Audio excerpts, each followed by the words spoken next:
So we invite you to subscribe, like, and share to this channel to stay updated and be part of this exciting journey. Let's learn and grow together with DSU Talks. To formally extend a warm welcome to our esteemed guest, I now humbly invite our Honorable Vice Chancellor, Sir, Professor Ashok Kumar Nagavit, Sir, to please present a token of gratitude to our distinguished guest, Professor Dr. Praveen Chandra Trivedi, Sir.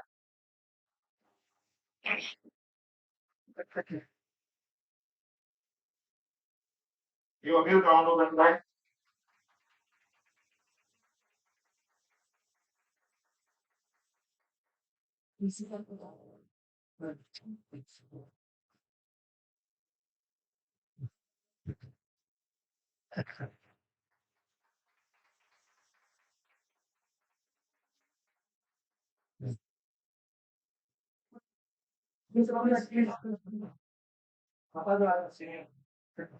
Ore.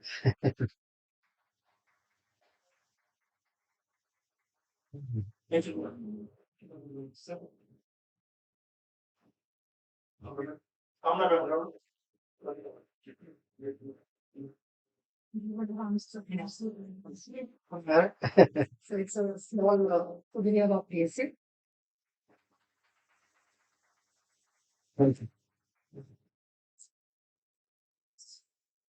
I now kindly request our esteemed campus director, Sir, Dr. Pankaj Lathar, to please present a token of respect to our Honorable Vice Chancellor, Sir, Professor Ashok Kumar Nagavit, Sir.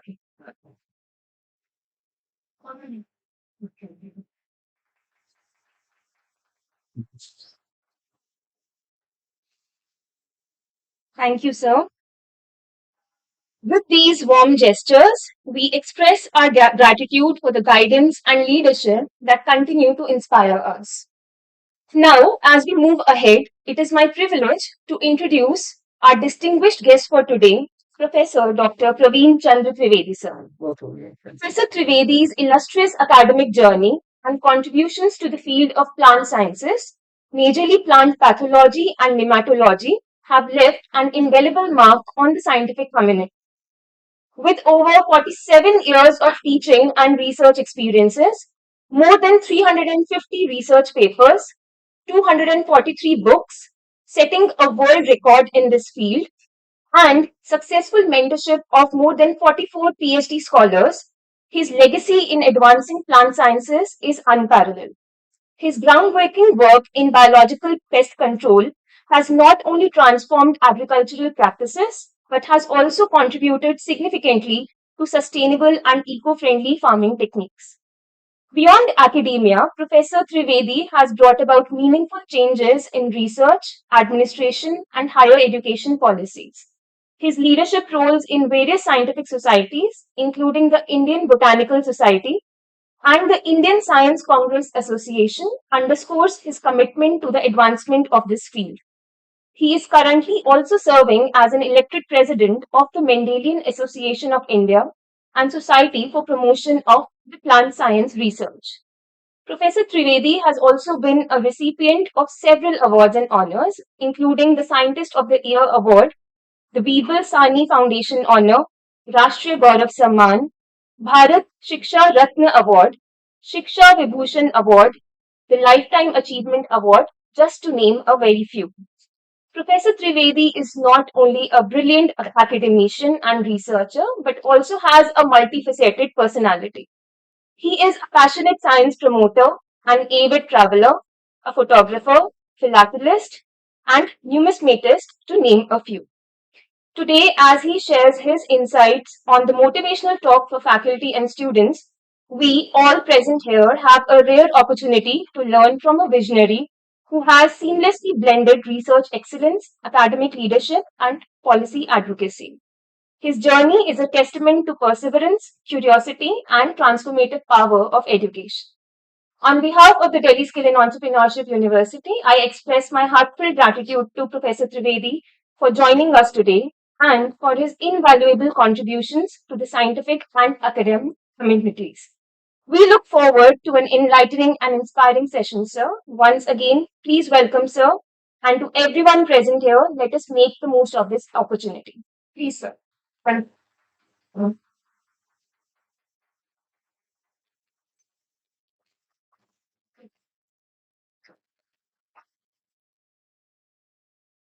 the outset, I am thankful to Honorable Vice Chancellor of DESU, Professor Ashok Nagawat, for inviting me to talk with you all people. Professor Nagawat को शायद मैं 7 साल से जानता हूं और बहुत सारी क्वालिटीज है उनमें. Is a excellent teacher, researcher and administrator. Other than that, he is a great philosopher, also poet, man of integrity and honesty. इस आदमी में है 10-20 आदमी. इस आदमी में है 10-20 आदमी. अगर इन्हें तो कई बार देखिए, हर बार आपको कुछ न कुछ नए गुण इनमें मिलेंगे. Thank you doctor Nagawat for inviting me here. बच्चों, आज हम कुछ जनरल बातें मोटिवेशनल की करना चाहता हूं मैं आप लोगों से. As you are all aware that prime role of universities and colleges is generation, preservation and dissemination of knowledge through teaching and research. Whether you are generating new knowledge or not, this is your responsibility. Whether you are preserving the existing knowledge for the future generation, this is your responsibility. And whether you are transmitting the knowledge acquired by you through student to the society, this is your responsibility. As a teacher, as a researcher. क्योंकि हम सभी का उद्देश्य समाज की सेवा करना है कि रोशनी अगर मिले अंधेरे को, रोशनी टच गई सवेरे को, और मजबूर ना रहे दुनिया में कोई भी, रोशनी करे है बसेरे को. Being a botanist, I always consider education is just like a flower having few petals. शिक्षक, शिक्षार्थी, शिक्षण, संरक्षक और सरकार. If all these 5 petals work properly, work in coherence, then the flower will bloom properly and the fragrance of the flower will spread in the society. But unfortunately, in our country, one or more petal is not working properly. एक एक petal की बात करेंगे हम, क्योंकि यहाँ पर शिक्षक भी बैठे हुए हैं. पहला कंपोनेंट है उस पुष्प का शिक्षक. चाणक्य ने बहुत अच्छी बात कही थी, शिक्षक कभी साधारण नहीं होता, प्रलय और निर्माण उसकी गोद में पलते हैं. बाल गंगाधर तिलक कहा करते थे, एक अच्छा शिक्षक वो है मेणबत्ती की तरह जो स्वयं जलकर दूसरों को प्रकाश देता है. और हमारे पूर्व उपराष्ट्रपति जो बाद में राष्ट्रपति बने, रानी कृष्णन कहा करते थे, a good teacher is one who create interest in the subject which he और शी इज टीचिंग. क्या हम ऐसा कर पा रहे हैं? इफ यू इंट्रोस्पेक्ट, आज बच्चा क्लास में नहीं आता है because you are not able to generate interest in the subject which you are teaching. शिक्षक तो बहुत गजब का व्यक्ति होता है, क्योंकि एक इंजीनियर की गलती ईंट चूने में दब जाती है, एक डॉक्टर की गलती शमशान में दब जाती है, एक वकील की गलती फाइल में दब जाती है, लेकिन एक शिक्षक की गलती उस देश के राष्ट्रीय चरित्र में झलकती है. इतनी बड़ी रिस्पॉन्सिबिलिटी टीचर की. शिक्षक जो है एक व्यक्ति को व्यक्तित्व में बदलने की क्षमता रखता है, पर्सन इनटू पर्सनैलिटी. और ये घर कर सकता है जिसमें 4 गुण समाहित हो. क्या गुण होने चाहिए एक अच्छे शिक्षक में? अध्ययन, मनन, चिंतन और उपयोग. अध्ययन, regular reading, you update your knowledge. This is an era of information technology. Information is pouring daily, whether you are aware or not. If you are not aware, then you are still relevant for the student and society. Peter F. Drucker once said that of universities and colleges, they will become relics. खंडे हो जाएंगे if you do not cope with the latest development in your subject. अध्ययन लगातार, बच्चों के लिए भी यही बात है, अध्यापकों का बहुत बड़ा गुण ये होना चाहिए. दूसरा मैंने बताया मनन और चिंतन, मेडिटेशन एंड मेंटलिंग. हम देख रहे हैं कि आज उस क्वालिटी की रिसर्च नहीं हो रही है. पहले कई साधनों में बढ़िया रिसर्च होती थी. आप अपने टीचरों के बारे में जब सोचते हो टीचर तो देखते हो किस तरह से काम करते थे. आज क्या ऐसा हो रहा है? ऐसा नहीं हो रहा है. हम देख रहे हैं सुविधाएं बढ़ गई हैं. मेंटलिंग और मेडिटेशन, अच्छा साहित्य नहीं लिखा जा रहा. आप प्रेमचंद के नहीं, आपका समय नहीं है. Time on mobile and Facebook. जो बड़े बने हैं उन्होंने समय का सदुपयोग किया अपनी जिंदगी में।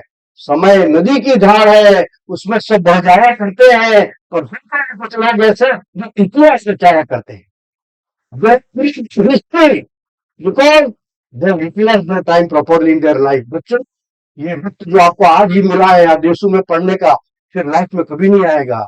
वक्त आएगा, वक्त जाएगा, वक्त को वक्त से संभाल के रखना, ये वक्त ही बेवक्त काम आएगा। समय का सदुपयोग करो। और चौथा जो कंपोनेंट है टीचर का इंपॉर्टेंट है वो उपयोग। That should be useful to society. जिंदगी की खूबसूरती इसमें नहीं है कि आगे कितना खुश है, जिंदगी की खूबसूरती इसमें है कि उससे कितने लोग खुश हैं। कार्य के द्वारा you have to make other people happy. ये बहुत इंपॉर्टेंट आपके दिमाग में बात होना चाहिए। तो मैं ये बताने चाह रहा था कि मैंने उसी में शिक्षक के गुण समझते हैं। शिखर तक ले जाने वाला, सेलिब्रेट करने वाला और क्षमा की भावना रखने वाला वो शिक्षक है। कहीं मैं टीचर और मास्टर को भी मैं गुनाह करता हूँ। टीचर उस शब्द को कहा है मैंने, दिन भर चलता रहता है, चाय पीता है, क्लास ली चाय पी रहा हूँ, बल्कि मैं चाहता हूँ यू शुड बी मास्टर। उस शब्द भी मैंने पढ़ा है, मैं स्तर मैं के स्तर तक जाकर बच्चों को पढ़ाना है। ये बच्चा क्लास में वीकेस्ट बच्चा है, उस तक भी आपकी पहुंच होनी चाहिए, जैसे माँ सिखाती है बच्चे को। That is a good teacher. तो ये लक्षण आपके अंदर होने चाहिए, क्योंकि आज समाज आपको ये नहीं समझता। शिक्षक क्या है? एक मिट्टी है, मिट्टी की स्थिति रचना करता है और उसी में अपने जीवन खपा दे, वो सच्चा शिक्षक है। पुराने जमाने में जब इंटरव्यू होते थे ना, तो दो बातें पूछी जाती थी, तुम किसके पुत्र हो और तुम किसके शिष्य हो। मैं वशिष्ठ का शिष्य हूँ, मैं गौतम ऋषि का शिष्य हूँ, ये बात की जाती थी। और आज क्या है कि कभी बच्चे कशीदे हैं, कभी खुशबू के चर्चे हैं, मिट्टी होने के में हमें कौन देता है? मिट्टी की महिमा मिटने में मिट्टी मिट्टी हर बार चढ़ती है, मिट्टी मिट्टी पर रचती है और मिट्टी मिट्टी में बहती है। अपने शिक्षक के लिए जीवन खपा देना, ये अध्यापक का गुण होना चाहिए। दूसरा कंपोनेंट देखो, शिक्षा क्या? शिक्षा रूपी एक वृक्ष है। मैं बात करूंगा बच्चों के बारे में। शिक्षार्थी दूसरा पैटर्न हमारे शास्त्रों में कहा गया है, क्या गुण होने चाहिए शिक्षार्थी में? सुनन में काक चेष्टो वकध्यायी श्वान इंद्रा स्थल अर्थानी ग्रह त्यागी विद्यार्थी पंचलक्षण। उसके समान चेष्टा करने वाला, मृगुज के समान झांकने का, उसके समान चटना, ये नहीं पिज्जा कुछ खा रही के प्रति मौन हो, शिक्षा ग्रहण करनी है, ये लक्षण होने चाहिए। ये जो शिक्षण संस्थान है देशु, उसके अंदर सबसे अच्छी शिक्षण संस्थान होती है, उसमें 4 एल देखते हम। पहला है quality lecturing that you have, दूसरा है quality laboratory, third quality library and fourth quality leadership. So these are the criterias. यदि आगे सुविधा करते हो, एक अच्छा स्टूडेंट हो, जो भी सुविधा अच्छी लाइब्रेरी है उसका उपयोग करें, लेबोरेटरी का उपयोग करें, लीडरशिप उससे करे। कि उम्मीद हमारे टेस्ट ले उतना, उम्मीद हमारे पास ले आना, की दर्जी है, मुफ्त में रफू कर देंगे, आपकी सब समस्या का हल करेंगे। ये करो, शिक्षार्थी को बहुत बड़े अपने आपको डेडिकेट करना है, ताकि जरूरी नहीं है कि इनको ये बड़े बड़े लोग बैठे हुए हैं, इनको देखने से कुछ नहीं होगा। आई ने तो देखा तो क्या समाज किया, आई ने किया, आई ने फिर मेरा जो को देखे। अपने आपको आईना बनाओ, अपने आपको तैयार करो,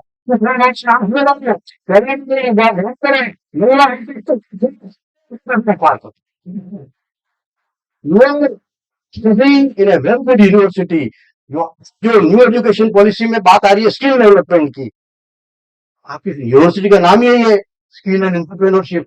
you should be job provider not job seeker. ये बात आपके दिमाग में बैठी हुई होनी चाहिए कि क्या आप इस तरह का काम करें। गवर्नमेंट की जॉब के पीछे क्या करना, गवर्नमेंट तो खुद ही मोहताज है, कारों के जो खुद है मोहताज, व्यर्थ मांगने से जाना की और खुद आंखों से करें कुछ ऐसा काम कि हम खुल जाए पैरों। अपने आप को, आप जो बात करते हैं ना, मेरे इनोवेशन की बात कर रहे हो, आज भारत के अंदर एक एवरेज एज, भारत का एज, एवरेज एज वर्ल्ड के साथ हमारी 27 साल है, 27-28 साल में। इसीलिए हमारे प्राइम मिनिस्टर कहते हैं 2047 तक जो अमृत काल ये है, यंग भारत है, हम तो बूढ़े हो जाएंगे 47 के बाद में, तो जो यंगस्टर हैं उनको ऐसे काम करना, इनोवेशन का, इनोवेशन की भी 90% लोग डेफिनेशन नहीं समझते। पहले ये होता था शिक्षा में, इधर से हमने पैसे दिया, उधर से नॉलेज निकला। What is innovation? What is innovation? Knowledge here and come out with some economy, some money. It is innovation.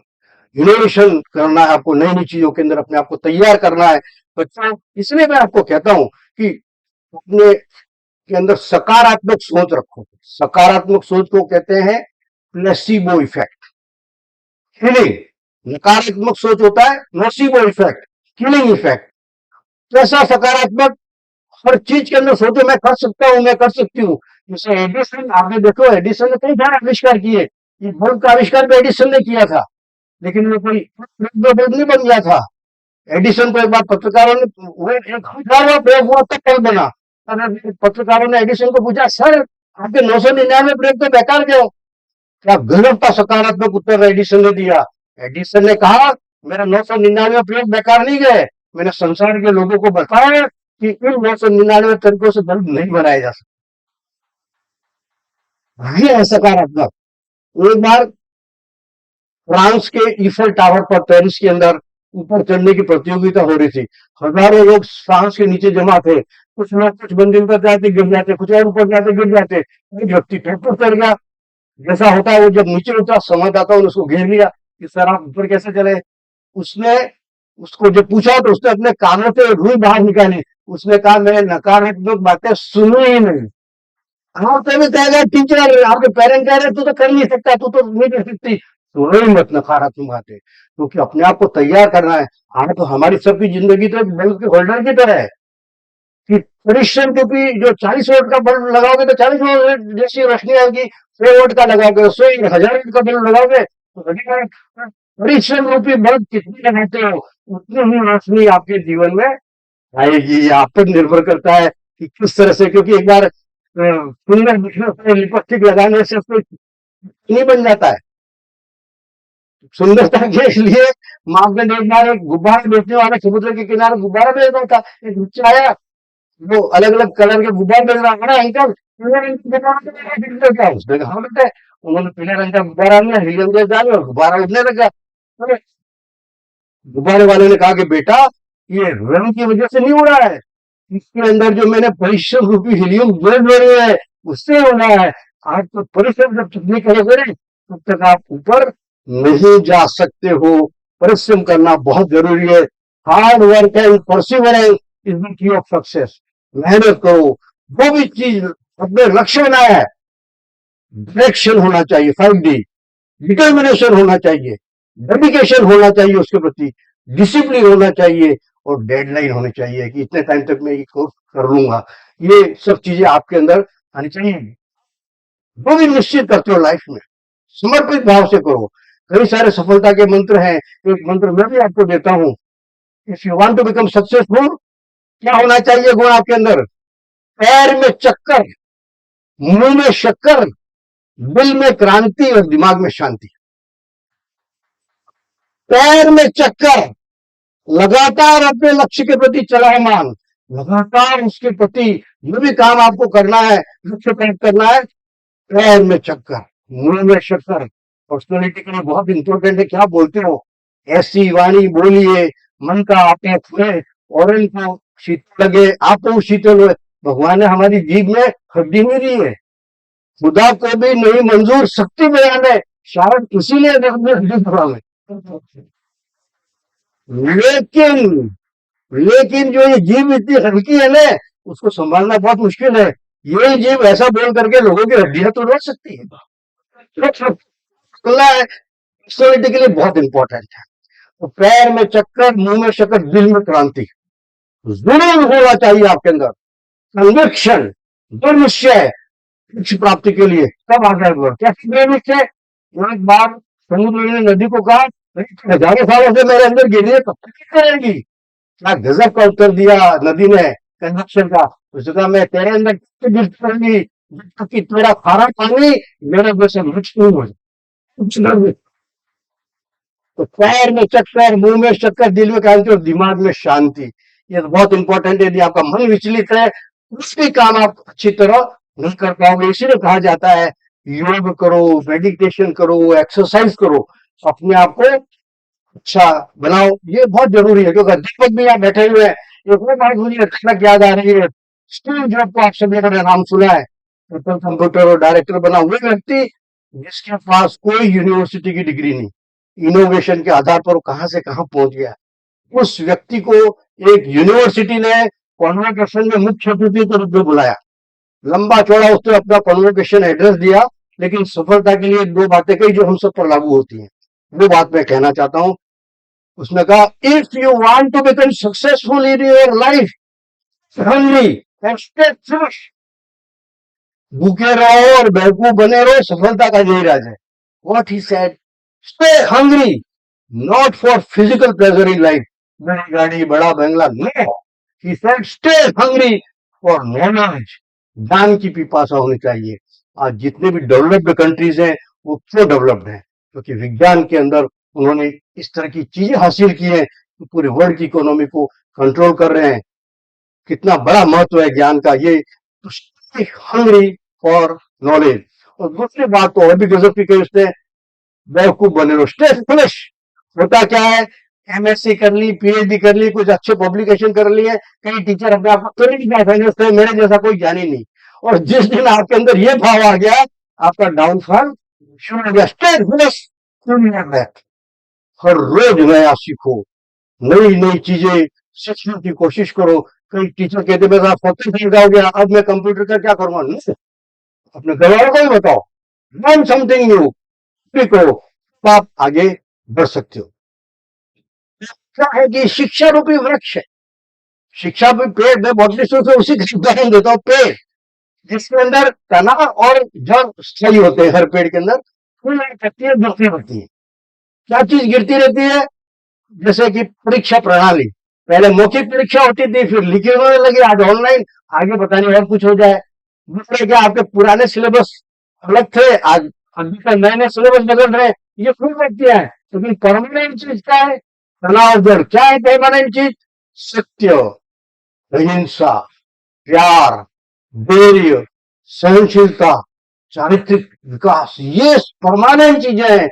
उसका आज हम ध्यान नहीं दे पा रहे हैं। नई शिक्षा प्रणाली में इसकी बात हो रही है। आज बच्चा सत्य की जगह झूठ बोलता है, आज अहिंसा की जगह हिंसा करता है, प्यार की जगह नफरत करता है। अब धैर्य का उदाहरण देख लो, सुनीता विलियम्स का, धैर्य और सहनशीलता की वजह से वो 9 दिन के लिए गई थी इतने और इतने दिन तक रही। धैर्य और सहनशीलता का गुण आप में होना चाहिए, परमानेंट चीजों पर ध्यान देना है। तीसरा कंपोनेंट आपका उस फ्लावर का है शिक्षक, क्वालिटी ऑफ टीचिंग, और इसमें हम सबसे ज्यादा फीसदी है। आप सब जानते हो कि वर्ल्ड के अंदर जो यूनिवर्सिटीज की और कॉलेजेस की रैंकिंग आती है उसमें कहीं नहीं आते हम फर्स्ट 200 में। हमारे यहाँ 1000 से ज्यादा यूनिवर्सिटीज हैं, 48,000 से ज्यादा कॉलेजेस हैं, और हमारा education system is just like a pyramid. At the top of the pyramid some central university, Indian Institute of Science और बड़े बड़े संस्था हैं, लेकिन at the bottom of the pyramid sub standard universities, sub standard colleges, they are providing substandard teaching and research, and because of that आप देख रहे हो कि हजारों बच्चे निकलते हैं लेकिन वो अपना इंडिपेंडेंट कोई काम नहीं कर पाते हैं। उसका कारण ये कि हमारा टीचिंग या रिसर्च जो भी हो रहा है वो फर्स्ट क्वालिटी का जैसा कि होना चाहिए। न्यू एजुकेशन पॉलिसी जो आई है, हम जानते हैं कि सबसे पहले 1968 में इंदिरा गांधी के टाइम में पहली एजुकेशन पॉलिसी आई थी। 1986 में राजीव गांधी के टाइम पे दूसरी एजुकेशन पॉलिसी आई जिसमें कि नवोदय विद्यालय खोले, वुमेन एजुकेशन को बढ़ावा दिया, बहुत सारी नई चीजें की। लेकिन 1992 में नरसिम्हा राव के टाइम पे प्रैक्टिकल एजुकेशन के बारे में बात आई, बहुत सारी उन्होंने एंट्रेंस टेस्ट शुरू किया, और 34 साल बाद एनईपी 2020 आया। बहुत सारी अच्छी चीजें इसमें, मल्टीपल एंट्री, मल्टीपल एग्जिट है, एकेडमिक बैंक ऑफ क्रेडिट होगा, सिस्टम बदल दिया गया है, हायर एजुकेशन कमीशन बनेगा, बहुत सारी चीजें रिसर्च के लिए ग्रांट का प्रावधान रखा गया है। लेकिन मुझे तो आश्चर्य होता है कि इतने 5 साल हो गए न्यू एजुकेशन पॉलिसी आए हुए, अभी तक हायर एजुकेशन कमीशन ही नहीं बना है, रिसर्च की ग्रांट का कुछ नहीं हो पा रहा है। तो ये बहुत सारी ऐसी चीजें हैं।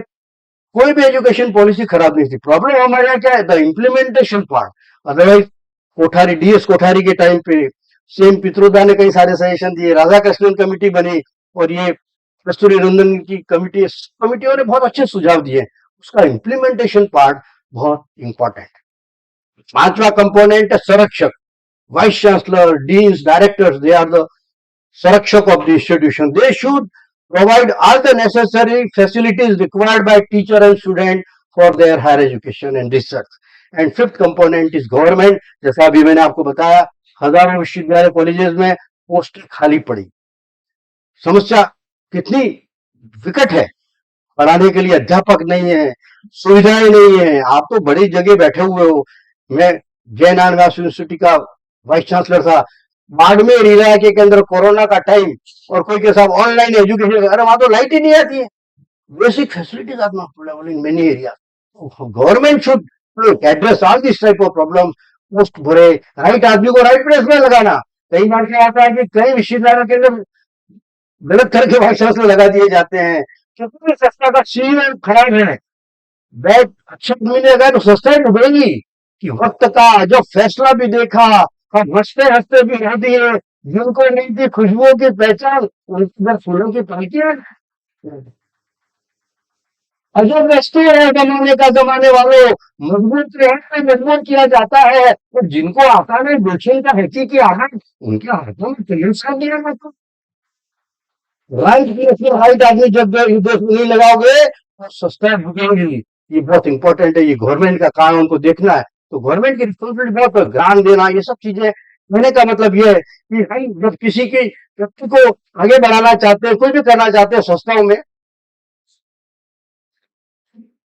अच्छा हम सब लोग, पहले क्या होता है, सा विद्या या विमुक्त है, ये बात आती थी। अब हो गया सा विद्या या नियुक्त है, नौकरी मिले। क्योंकि हमारे पुराने जमाने में तो क्या कहा गया है, जो भी आप काम कर रहे हो हैप्पीनेस के लिए, विद्या ददाति विनयम, विनया ध्याति पात्रता, पात्रता धनमाप्योति, धनाधर्मे तथा सुखम।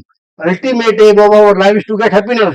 बट अभी 187 की कंट्री का जब हैप्पीनेस इंडेक्स आया तो हमारा नंबर कितना पीछे है, 118वें नंबर पर है। क्या बात है।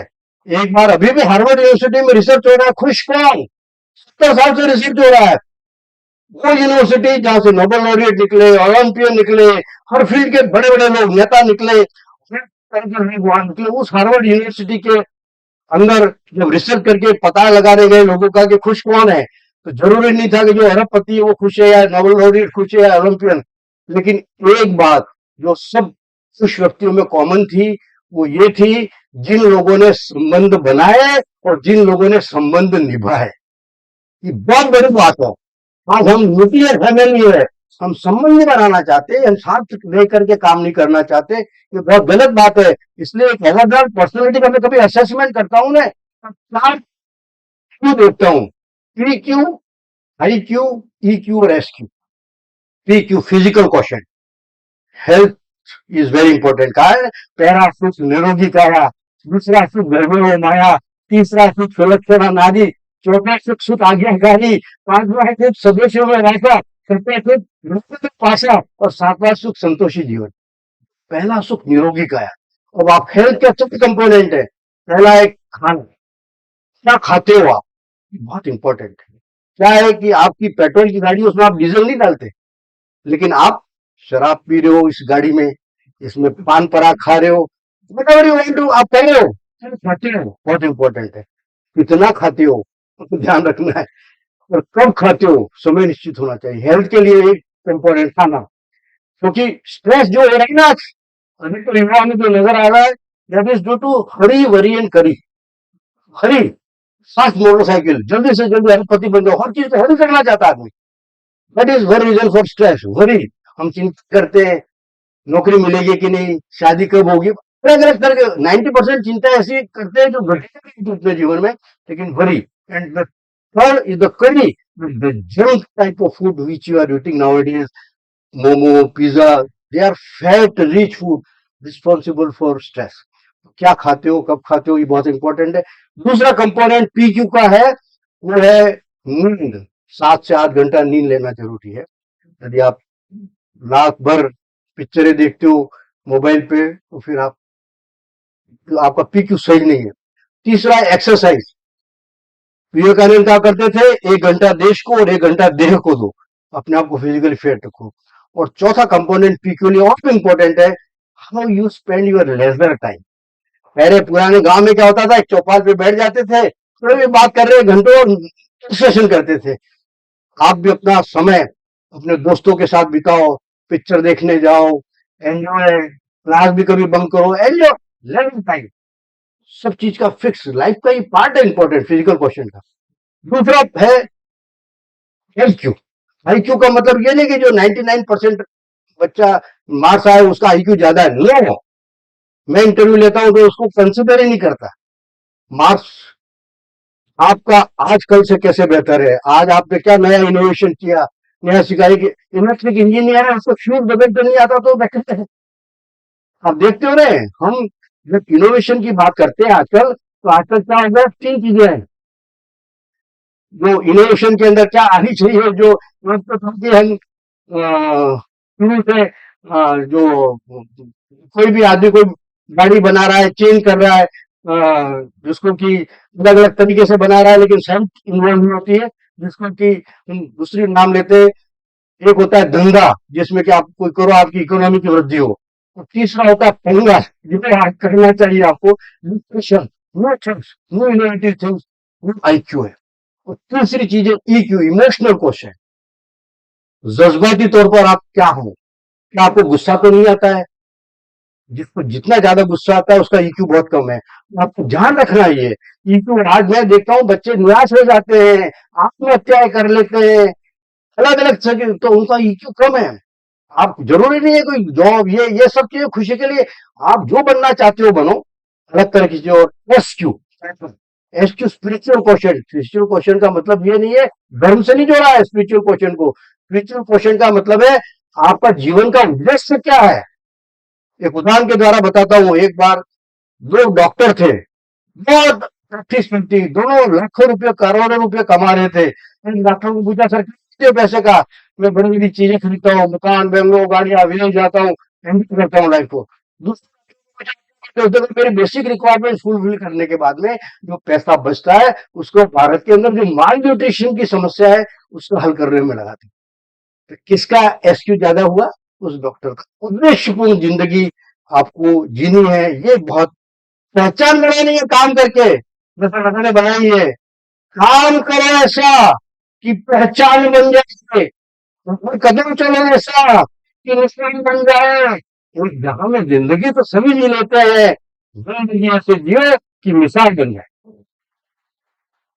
तो ख्वाहिश जो करते हैं साहब, मैं भी नगावत साहब जैसा बन जाऊं, मैं भी ऐसा बन जाऊं, किसी बड़े आदमी के नाम ले लेकर के। ऐसे ख्वाहिशों से कुछ नहीं होती है भैया, काम करना पड़ेगा। ख्वाहिशों से नहीं जीते हैं भूल जोली में, कर्म की शाख को हिलाना होगा। और कुछ नहीं होगा कोसने से अंधेरे को, अपने धक्का दिया खुद ही चलाना होगा। स्वयं को अपने आप को बनाना है, कोई काम करना है तो अपने आप को तैयार करना पड़ेगा आपको। फिर आदमी बन सकता है जो आप चाहते हो, लेकिन उसके लिए परसिवरेंस एंड हार्ड वर्क ही आपको करना पड़ेगा। क्योंकि कागज तो किस्मत से उड़ता है, लेकिन पतंग अपनी काबिलियत से उड़ती है। किस्मत साथ दे न दे, अपने आप को काबिल बनाओ। काबिल बनोगे तो जो भी आपका लक्ष्य है उसमें आप ऊपर बढ़ोगे। क्योंकि कई बार मुझे एक बात याद आ रही है। एक बार एक रोहित का लड़का स्कूल से जल्दी घर आ गया। उसने अपने पिताजी को पूछा कि पापा पापा मनुष्य की क्या कीमत है। उसके पापा ने सोचा आज तो बेटा फिलोसॉफिकल क्वेश्चन पूछ रहा है। उसने कहा बेटा मनुष्य तो अनमोल है। उसने कहा अरे पापा सब अनमोल है। उसने कहा हाँ। अरे पापा फिर कई लोग तो बहुत बड़े बन जाते हैं, कई बिल्कुल नीचे पद पे रहते हैं, कई के पास बहुत पैसा है, कईयों के पास नहीं। फिर ऐसी असमानता क्यों है। कितना गजब का उत्तर दिया बच्चों, आप ध्यान से सुनना। उस पापा ने कहा कि बेटा अंदर से लोहे की रोड लेकर के आओ। वो लोहे की रोड लाए। पापा ने पूछा कितने एक्स्ट्रा कीमत होगी बेटे इसकी? पापा 200 रुपये। उसने कहा इसकी मैं कीलें बना लूं तो? उसने तो फिर तो हजारों हो जाएगी। इसकी स्प्रिंग बना लूं तो लाखों हो जाएगी। और इसकी कंप्यूटर चिप बना लूं तो करोड़ हो जाएगी। तब उसके पापा ने कहा कि हम सुनो, इस संसार में एक लोहे की रोड की तरह आते हैं, तो आप अपने आप को क्या बनाते हो ये आप पर निर्भर करता है। आप रोड ही बना रहना चाहते हो, कोई क्या बनता है, कोई क्या बनता है। ये इसीलिए पत्थरों की भी तकदीर बदल जाती है यदि उसे सलीके से तराशा जाए। तराशने का काम है आपके शिक्षक कर रहे हैं, उस हिसाब से आप ऊपर जा सकते हो। अपनी जिंदगी के अंदर जीएसटी लागू करो। आज जीएसटी सरकार ने तो लगा रखी है, मतलब जीएसटी लागू करना है। वेरी गुड थिंकिंग, अच्छी सोच होनी चाहिए आपके अंदर। S simple living. नीरज ने कहा है कि जितना कम सामान रहेगा उतना सफर आसान रहेगा, और जितनी भारी बिक्री होगी उतना रहस्य रहेगा। से मिलना नामुमकिन है जब तक आप खुद का ध्यान रहेगा। हाथ मिले और बिल न मिले, ऐसे में नुकसान रहेगा। तो आप देखिए कि सिंपल लिविंग कितनी बड़ी बात है। एक बार आइंस्टीन, वो व्यक्ति ईएमसी स्क्वायर थ्योरी दी, कॉम्प्लिकेटेड थ्योरी जिसको कई लोग कई सालों तक नहीं समझ पाए, उस व्यक्ति को एक बार संवाददाताओं ने पूछा कि सर, आप शेर बनाने के लिए और नहाने के लिए एक ही साबुन इस्तेमाल करते हो? क्या गजब का उत्तर दिया उस आइंस्टीन। आइंस्टीन ने कहा I don't want to make my life complicated, इसके लिए ये लू, इसके लिए लू। लेकिन यदि आपके बाथरूम में मैं चला जाऊं, 10 तरह के शैम्पू, 10 तरह की लिपस्टिक। कोरोना में मैंने देखा लड़कियां, मम्मी आज तो मैं टॉयलेट नहीं जाऊंगी, क्यों नहीं जाती बेटे? मास्क के ड्रेस से नहीं मैच कर रहा। You made your life complicated. Simple life, tension और GST, tension free life, stress free. कोई भी काम करोगे आप, यदि टेंशन है you can not do very good in your work. ये बहुत इंपॉर्टेंट है जिंदगी में। खुश रहना चाहते हो हैप्पीनेस के लिए, leave two things in your life, comparing and expecting. Don't compare with anybody. उसके इतने मार्क्स आए, मेरे इतने आए, उसका ये हो गया, उसके पास बड़ी गाड़ी है, मेरे पास नहीं है। No, don't compare. यदि आप खुश रहना चाहते हो, मैंने कहा ना, विद्या ददाति ultimate aim of our life is to get happiness. यदि आप कंपेयर करोगे तो कभी भी खुश नहीं रह सकते। और एक्सपेक्ट करोगे, अरे मुझे ये बना देंगे, ये कर देंगे, वो सहायता कर देंगे, don't expect from anybody. Kabirdas ji ने कितनी अच्छी बात है उस समय कि चाह मिटी चिंता गई, मनुआ बेपरवाह, जिसको कछुन चाहिए वही शहंशाह। Don't expect from anybody. दुखी भी मत होइए। जो पसंद है उसको हासिल करना सीख लो, या फिर जो हासिल है उसको पसंद करना सीख लो। जो चीज मिल गई आपको, खुश रहो, क्योंकि खुश लाइफ में अल्टीमेट तो खुश होने का है। अगर खुश रहना चाहते हो तो जो मिल गया आपको खुश रहो। Do not take life seriously. Life is not to be taken seriously, as we are all temporary here on this earth. We are just like prepaid card with limited validity. If you are young, you can live for around 50 years. What is 50 years? 2,500 decades only. Keep smiling and be happy. Life is too small to complain. Complain करते हैं, VC भगवान गए sir, ये नहीं है हमारे यहाँ, teacher कहता साहब ये नहीं है। नो, होता क्या, हम भारतीयों में आदत है, हम गलतियां निकाल करके खुश होते हैं। जैसे आप खा पी करके मोटे हो गए, तो कमीज छोटी हो गई, अरे बेटा कमीज तो वही है, तुम, लेकिन हम कहते कमीज छोटी हो गई। तो खता गलती, एक तो खता काम करते रहे, दो फिल्टर पे थी, आईना साफ करते रहे। आपको तैयार करो अच्छी बातें जीवन में, क्योंकि मैं कई बार सोचता हूं कि हम कई ऐसी चीजें करते हैं समाज के अंदर, सम्मान करना भूल गए हम। फॉर एग्जाम्पल, क्या सम्मान, कई तरह के सम्मान हम देखते हैं कि सम्मान करना चाहिए। बंद कर दो, सम्मान करो आप भाषण का, वक्ता का, भोजन का, भाव का और भजन का। भाषा का सम्मान, ज्यादा से ज्यादा भाषाएं सीखनी चाहिए। आज मैं सुनता हूँ साउथ वाले विरोध करते हैं हिंदी का। हमने एमएससी किया, पीएचडी कर रहे थे, साथ साथ हमने जर्मन भाषा और रशियन सीखी। हर भाषा का साहित्य है, उसको पढ़ो, ज्यादा से ज्यादा भाषाएं सीखो। भाषा के आधार पर किसी का तिरस्कार मत करो। भूषा, हर क्षेत्र की अलग अलग भूषा है। अंग्रेजों की टाई वाली भूषा थी, हमारे यहाँ धोती कुर्ता थी, पंजाबी ड्रेस अलग है, तिब्बत में जाओ अलग है, सऊदी अरब में जाओ अलग है। तो भूषा के आधार पर किसी का असम्मान नहीं करना। सम्मान, भोजन, कई बार क्या, अरे ये तो नॉन वेज है, तो क्या हुआ भैया, तू घर में पैदा होता तू भी नॉन वेज खाता, तू कलकत्ता में रहता तो मैं भी खाता। भोजन के आधार पर पंजाबी का खाना अलग है, साउथ में जाओगे तो इडली डोसा खा रहे तो क्या नाम है? भोजन के आधार पर किसी का असम्मान। तो भाषा, भूषा, भोजन, वाह, विचारों में बहुत बड़ी शक्ति है। हमेशा मैंने जैसा आपको बताया, सकारात्मक विचार होने चाहिए। एक बड़े फिलोसोफर है वाल्टेयर, उन्होंने लिखा है, हो सकता है मैं आपके विचारों से असहमत हूं, लेकिन आपके विचार प्रकट करने के अधिकार की रक्षा करूंगा। आज क्या हो रहा है टीवी पे, शाम को हर रोज अलग अलग पार्टियों के लोग बैठाते हैं, मुर्गे लड़ाते हैं एक दूसरे को। लोकसभा, विधानसभा में लोग चिल्लाते हैं। मतभेद हो सकता है, मनभेद नहीं होना चाहिए। तो ये आप देखो, भाषा का सम्मान, भूषा का भाव, हर व्यक्ति को अपने विचार प्रकट करने का अधिकार है। आप अच्छी तरह उसका आंसर दो तर्क दृष्टि से। और लास्ट है भाषा, भूषा, भोजन, भाव और भजन। भजन का मतलब धर्म नहीं है। विश्व में कोई भी धर्म खराब नहीं है। हर धर्म के बारे में आप पढ़ोगे, हर धर्म के अंदर अच्छी बातें लिखी हैं। लेकिन कुछ पाखंडी लोग जो धर्म का विरोध कर रहे हैं और आपस में हमको लड़वाते हैं, आए दिन हम देखते रहते हैं किसी बात को लेकर के अंदर से। ये पाखंडी लोग जो धर्मांता फैला रहे हैं, खराब है। आप बता दो किसी धर्म में कोई खराब बात लिखी है, किसी में नहीं है। लेकिन तभी मैं ये कहता हूं आपको कि आपका राष्ट्रीय धर्म होना चाहिए कि हाथों में गीता रखेंगे, सीने में कुरान रखेंगे, मिल बनाएंगे आपस में, रखेंगे, शब्द बदले भाईचारे का, नीति मैदान रखेंगे, खुशी भी होगा, पहला मुस्लिम अच्छी। ये भावना होनी चाहिए आपको, राष्ट्रीयता की भावना। राष्ट्रीयता की भावना कैसी? भगत सिंह जेल में बंद था, बाहर अंग्रेज अधीक्षक घूम रहा था, 6 बजे फांसी होने वाली थी भगत सिंह को, 4 बजे वो भगत सिंह किताब पढ़ रहा है, स्टालिन की स्टेट एंड रिवॉल्यूशन। अंग्रेज अधीक्षक ने कहा अभी तुमको तो फांसी होने वाली है। तब उस तरह से भगत सिंह ने डांटी उस अंग्रेज अधीक्षक को, one revolutionary is talking to another revolutionary, disturb me, मैं मरने के बाद में इस भारत में पैदा हुआ तो तुम लोगों को खदेड़ के जाऊंगा। ऐसी राष्ट्रीयता की भावना होनी चाहिए। आज हमारे युवा में है क्या? राष्ट्रीयता की भावना कूद कूद कर भरी होनी चाहिए। स्वतंत्रता के बाद में हम देखते थे कि लोकसभा, विधानसभा और इन सब में कितने बढ़िया लोग थे।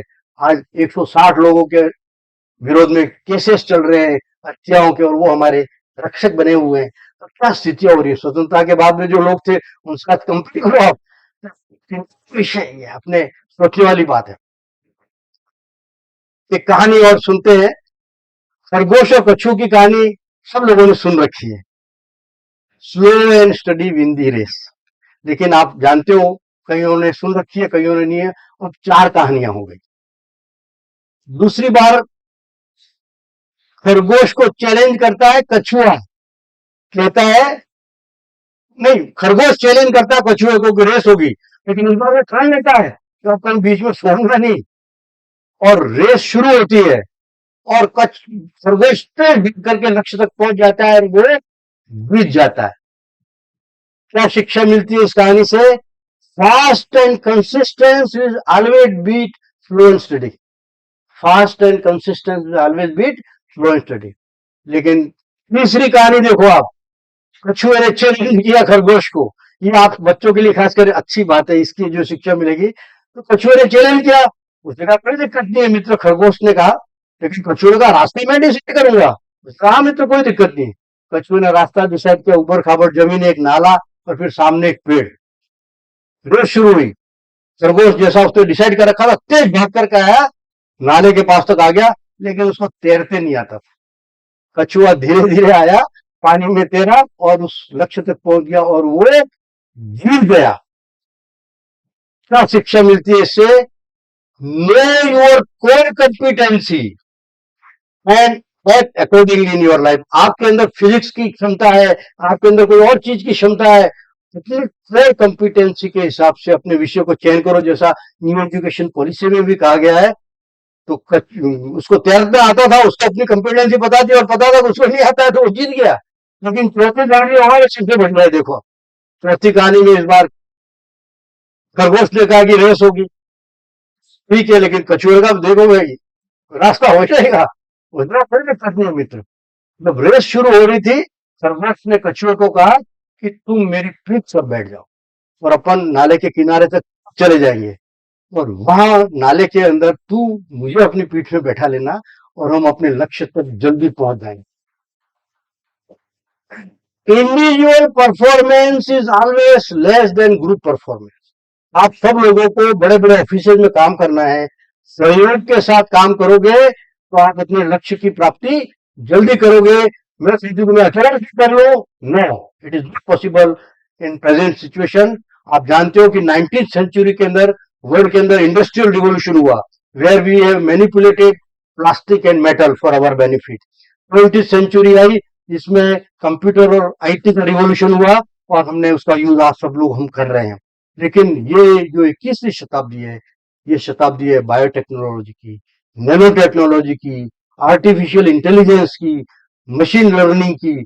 आप इन सब के अंदर अपने आप को पारंगत करो, निश्चित तौर पर आप सफलता के ऊपर पायदान पर पहुंच सकते हो। अपने आप को तैयार करना पड़ेगा। कई सारी और चीजें हैं। आप मैं 2-4 मिनट और बात कर लेता हूँ, बहुत लंबा हो गया। तो आप देखो कि अपने आप को किसी भी चीज के लिए तैयार करना पड़ेगा आपको लाइफ के अंदर, तो उसके लिए प्रिपेयर करना पड़ता है। अपने आप को कई सारे ऐसे गुण डेवलप करने पड़ते हैं, जैसे मैंने आपको बताया था, जैसे पेड़ के अंदर था, ऐसे गुण थे कि चरित्र खास जो मुझे खासकर नजर आ रहा है इस देश के अंदर। आज हम देख रहे हैं आए दिन भ्रष्टाचार, भारत की सबसे मेजर समस्या जो मैं देखता हूँ, आज वो पकड़ा गया, आज वो पकड़ा गया, तो इन्हें टिप्स और आइव्स भर गए, लोगों का जमीर मरा हुआ है। आप लोगों को भी कहता हूं, जिसका जो काम है वो करें, कुछ होने से कुछ नहीं होता, अपने होने का हक अदा कीजिए। आप अध्यापक हो, आपका काम पढ़ाना है, बच्चों का काम पढ़ना है, अपना काम नहीं करने के अलावा सब काम करते हैं अपने यहाँ देश में।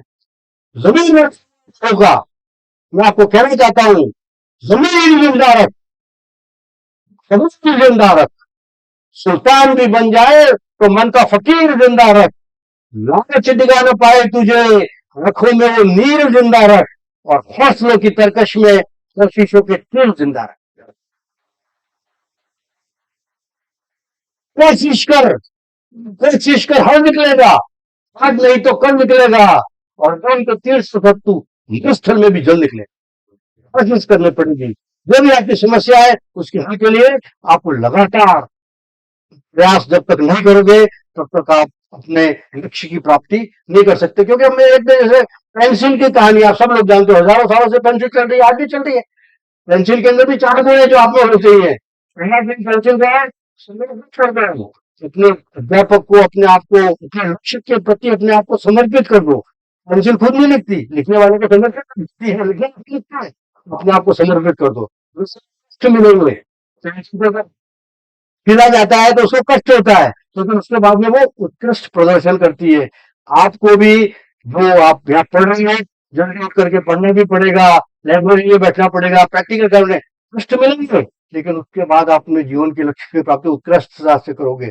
तीसरा गुण जो पेंसिल में है, गलती करो सुधार करो। आप जानते हो कि पेंसिल लिखने पर हम रबर से मिटा करके ठीक कर सकते हैं, लेकिन पेन वाला नहीं कर सकते। तो हर इज ह्यूमन, हर व्यक्ति गलती कर सकता है, लेकिन गलती दोबारा नहीं करना। मेरे नंबर क्यों कम आए, मैं इसमें सक्सेसफुल क्यों नहीं हुआ, तो सोचो और उसके अपने आप को इम्प्रूवमेंट करो। तो ये नहीं, लेकिन वो है जो गलती दोबारा रिपीट करता। चौथा जो गुण पेंसिल में है, आप सब महान हो। पेंसिल खुद नहीं लिखती, उसके अंदर का ग्रेफाइट निकलता है। मैंने कहा पत्थरों को भी आप मूर्तियां बना करके सलीके से उसको तराशना, तो टीचर का काम है कि अंदर का ग्रेफाइट निकलना होता है। हर व्यक्ति महान है, लेकिन वो ग्रेफाइट निकलने जो अच्छी चीजें उसको निकाल करके आप उसमें आगे बढ़ो। और पांचवा जो पेंसिल का है, चढ़े हुए थी चिंते रहो, पेंसिल जमीन पे चलाए, दीवार पे चलाए, कागज पे चलाओ, चलती रहेगी अपने लक्ष्य के प्रति कर्मण्यवा धिक्कारास्ते माँ फलेषु कदाचन, कर्म करते हो बच्चों। इसलिए मैं आपको कहना चाहता हूं कि समय की मार सह लेना, नहीं रुकना मेरे साथी, जैन में बीज बनकर पट उठना मेरे साथी, जहां पर सख्त हो मिट्टी वहीं उगना मेरे साथी, और जले रहना मशालों में नहीं बुझना मेरे साथी। जीवन के अंदर लचीलापन होना चाहिए। जो आप जानते हो ना, कड़ा परीक्षा रहता ना ठूठ, वो आंधी से गिर जाएगा, लेकिन लचीलापन होना चाहिए हर व्यक्ति के अंदर। ये तो झगड़े होते हैं परिवार में कि आंधी मगरूर दरख्तों को पट जाएगी और वही शाख बचेगी जो लचक जाएगी। आसमां छूने का हो जाएगा अंदाजा तुम्हें, जो जमीन पांव के नीचे से खसक जाएगी।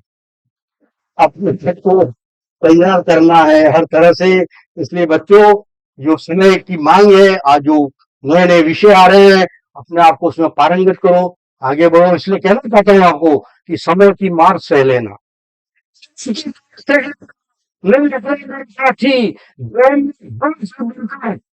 देखना मेरे साथी, जहां पर सुप्त हो मिट्टी वही गुना मेरे साथी, और जले रहना मशालों में नहीं बुझना मेरे साथी। करते रहो। आज वर्ल्ड पोएट्री डे है, आप सब लोग जानते हो। आज 2-3 डे हैं। आज 21 मार्च है, आज दूसरा है इंटरनेशनल फॉरेस्ट्री डे। आज आज तीसरा है कि आज दिन और रात समान है, इक्विनॉक्स। तो ये देखिए, तो आप, मैं ये बता रहा था कि जो पोएट्री डे है, आपके जो कुलपति है वो भी पोएट है। बहुत कम लोगों को पता होगा, तो आप उनकी कविता सुन सकते हैं आजो कवि। तो मैं इस अवसर पर एक मोटिवेशनल, क्योंकि बात चल रही है, तो मोटिवेशनल कविता के साथ अपनी बात समाप्त करता हूँ। लहरों से डरकर नौका पार नहीं होती और कोशिश करने वालों की हार। ये कविता किसने लिखी है? यही मुझे पता था कि व्हाट्सएप यूनिवर्सिटी का ज्ञान 90% लोगों को है, और ये हरिवंश राय बच्चन ने नहीं लिखी है। ये कविता सोहन लाल द्विवेदी ने लिखी है। सबसे बड़ा करेक्शन, क्योंकि ये आपके कहीं जनरल नॉलेज में बच्चों के आए तो याद रखना ये कविता, क्योंकि अमिताभ बच्चन गाता है, इसका मतलब उसके पिताजी ने नहीं लिखी है। ये लहरों से डरकर नौका पार नहीं होती और कोशिश करने वालों की हार नहीं होती। मनहीन चींटी जब दाना लेकर चलती है, चलती नीरों में सौ बार फिसलती है। मन का विश्वास रबी में सूरज देता है, करके गुना चिल्लाना करता है। आखिर ही उसकी ये मेहनत बेकार नहीं होती और कोशिश करने वालों की हार नहीं। युवतिया सिंधु में जब गोताखोर लगाता है, बाजा कर खाली हाथ लौट आता है। मिलते न सहजी मोती गहरे पानी में, बढ़ता दूना विश्वास इसी हैरानी में। मुट्ठी उसकी खाली हर बार नहीं होती और कोशिश करने वालों की हार। और अंतिम संज्ञा तो और भी बढ़िया है, जो सबके लिए उपयोगी है, क्योंकि हम असफल हो जाते हैं कई बार। असफल चुनौती है, असफलता एक चुनौती है, स्वीकार करो। क्या कमी रह गई, लेकिन सुधार करो। जब तक सफल है, नींद की त्यागे तुम, संघर्षों का विलीन फेर मत भागो तुम। बेकार नहीं होती और कोशिश करने वालों की हार नहीं होती। बहुत बहुत धन्यवाद आप।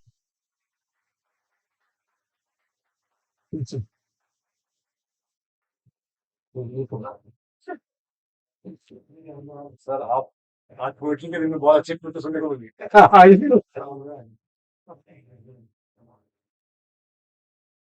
Thank you so much, sir, for your inspiring words. It has been really a very inspiring session. I now request Campus Director, DSC Dwarka Campus, Dr. Pankaj Thakur, sir, please present for the session. Thank you, sir. Morning all present here. वैसे तो sir का इतना ओजस्वी और भावपूर्ण भाषण है कि उसके लिए वोट ऑफ थैंक्स भी बहुत एक छोटा शब्द है निभाने के लिए था। As we come to this, is like to extend a vote of thanks on behalf of the entire Delhi Skill and Entrepreneurship University. First and foremost, our deepest gratitude to our esteemed speaker, Trivedi sir, who has teacher with his presence and sharing his incredible journey, insights and wisdom with all of us. Your words have truly motivated and enlightened all faculty, students alike, and we all are honored to have learned from your vast experience. And I say a good round of applause. We attend to our Honorable Vice Chancellor, Professor Dr. Shiv Kumar Nagawat for his instant support and vision that continues to guide us in our pursuit of academic excellence and skill development. We also extend our sincere thanks to our Dean, Fine and Medical Sciences, Professor Gagan Dhawanji, Professor Kamala Sachdeva, our Director Academics, Shri Shashank Gupta ji, our Director Students Welfare, Dr. Devanshi Mohan, and all our esteemed faculty members for their leadership and encouragement learning environment and discipline. A big thanks to you, our dear students and attendees. Your enthusiasm and engagement are what make sessions like these truly meaningful across the campuses. We hope you leave today feeling inspired and empowered. Before we conclude, I once again invite you all to join us on DSU Talks. This is a very nice initiative taken by our Honorable Vice Chancellor, sir, because when we will continue, where we will continue to bring you thought-provoking discussions and experts insights in future also. Let's stay connected, learn and grow together. With that, I extend my heartfelt thanks to each and every one of you for being part of this special session. Thank you all. Thank you.